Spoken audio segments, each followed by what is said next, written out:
terkait dengan dugaan tindak pidana pencucian uang dengan pidana asal tindak pidana korupsi yang dilakukan oleh saudara EE yang berasal baik dari penerimaan hadiah atau janji dan juga tindak pidana korupsi lainnya terkait pengadaan barang dan jasa dan lain sebagainya. Dalam perkara ini KPK sebelumnya telah menetapkan 3 orang sebagai tersangka, yaitu RL, ini dari pihak swasta, ini Direktur PT TBP, kemudian LE, ini Gubernur Papua periode 2013 sampai 2018 dan periode 2018 sampai 2023. Kemudian yang ketiga GUY, selaku Kepala Dinas PUPR Pemprov Papua periode 2018 sampai dengan 2021 dan merangkap sebagai pejabat pembuat komitmen.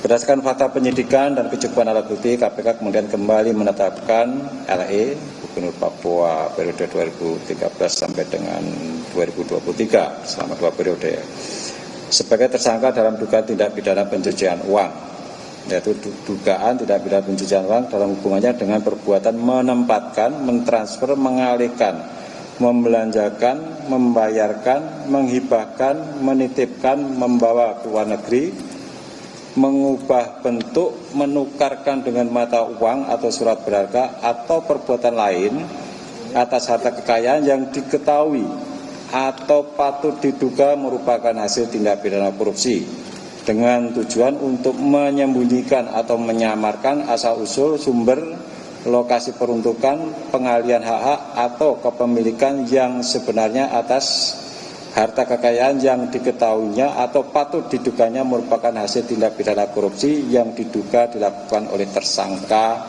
LE. Oleh karena itu, sebagai upaya untuk mengoptimalkan pengembalian dan pemulihan kerugian keuangan negara melalui aset recovery dalam tindak pidana pencucian uang, KPK melakukan penyitaan terhadap aset-aset sebagai berikut. Uang tunai, yang pertama uang tunai senilai 81 miliar 628.693.000 rupiah. Yang kedua, uang senilai 5.100 dolar Amerika. Yang ketiga, uang senilai 26.300 dolar Singapura. Yang keempat, 1 unit apartemen di Jakarta senilai 2 miliar.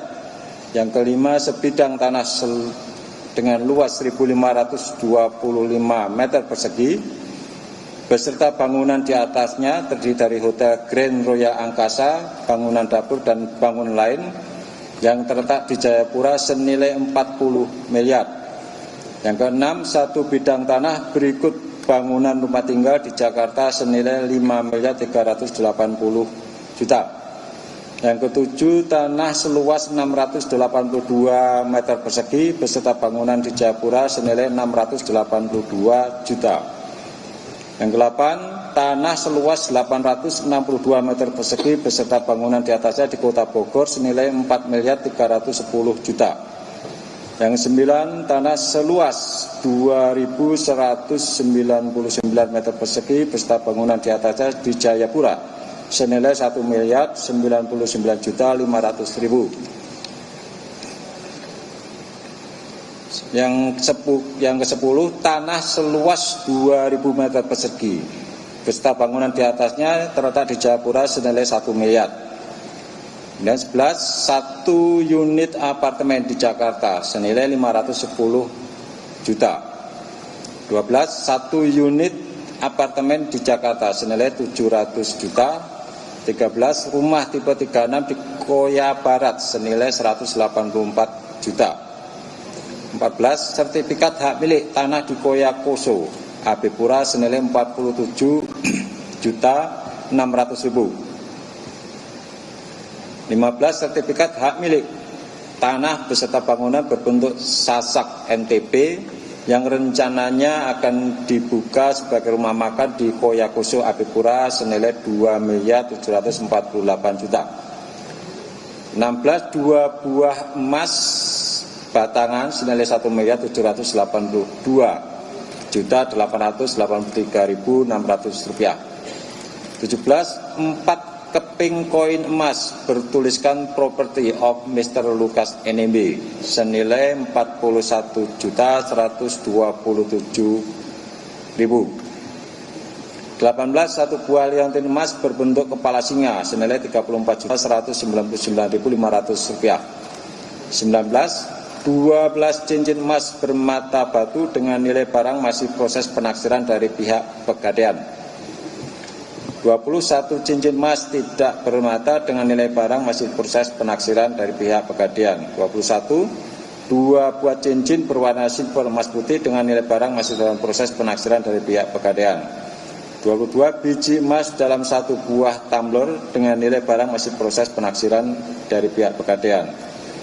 23 1 unit mobil Honda HR-V senilai Rp385 juta. Kemudian 24 1 unit mobil Toyota Alphard senilai Rp700 juta. 25 1 unit mobil Toyota Race senilai Rp230 juta. 26 1 unit mobil Toyota Fortuner senilai Rp516.400.000 dan 27 1 unit mobil Honda Civic senilai Rp364 juta. Aset-aset tersebut diduga diperoleh tersangka LE dari tindak pidana korupsi berupa penerimaan hadiah atau janji dan gratifikasi terkait proyek pembangunan infrastruktur di Provinsi Papua serta tindak pidana korupsi lainnya. Atas perbuatan yang bersangkutan, tersangka LE disangkakan melanggar pasal 3 dan atau pasal 4 Undang-Undang Nomor 8 Tahun 2010 tentang pencegahan dan pemberantasan tindak pidana pencucian uang junto pasal 55 ayat 1 ke 1 KUHP. Pengenaan pasal tindak pidana pencucian uang dari predikat crime tindak pidana korupsi menjadi salah satu upaya KPK dalam mengoptimalkan aset recovery, sehingga penanganan kejahatan korupsi dan tindak pidana pencucian bisa benar-benar memberikan efek jera melalui perampasan aset pelaku korupsi. Demikian disampaikan, terima kasih. Selamat sore. Baik, terima kasih Pak Alek yang sudah menyampaikan perkembangan update perkembangan dari penanganan dugaan tindak pidana pencucian uang dengan tersangka LE. Jadi sebagai bahan informasi pada teman-teman, selama KPK ada dari data yang kami miliki, KPK telah menangani kurang lebih 8 kepala daerah di wilayah Papua dan 3 diantaranya di tahun 2021 secara bersamaan, yaitu Gubernur Papua, kemudian Bupati Mamberamo Tengah dan juga Bupati Mimika, dan seluruhnya prosesnya sedang berjalan perkara dimaksud. Kemudian kami silahkan kepada teman-teman. Oke, sebentar. 1, Mas Mario ya. Oke, Mas Mario silahkan. Kemudian 2 di belakang. 3, oke, silakan sebutkan nama dan dari medianya kita fokuskan terkait dengan penanganan perkara yang tadi sudah disampaikan oleh Pak Alek ya. Ya, terima kasih. Saya Mario dari Metro TV. Selamat sore Pak Alek, Pak Asep, Mas Ali. Ya, terima kasih atas kesempatan yang diberikan. Ya, saya mau nanyakan soal ini kan berkaitan soal TPPU.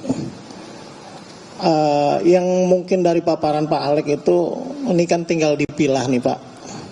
Yang di depan sejembrengan ini duit, ini terkait mana yang terkait korupsi infrastruktur, mana yang perizinan, dan yang lain-lain. Apakah yang di jembreng ini ada misalkan korupsi dari PON misalkan, atau dari ini yang di depannya ada otsusnya nih sebagian. Ini kan belum ada clue-clue yang menjelaskan bahwa aneka penerimaan-penerimaan itu berubah bentuk menjadi aset maupun uang.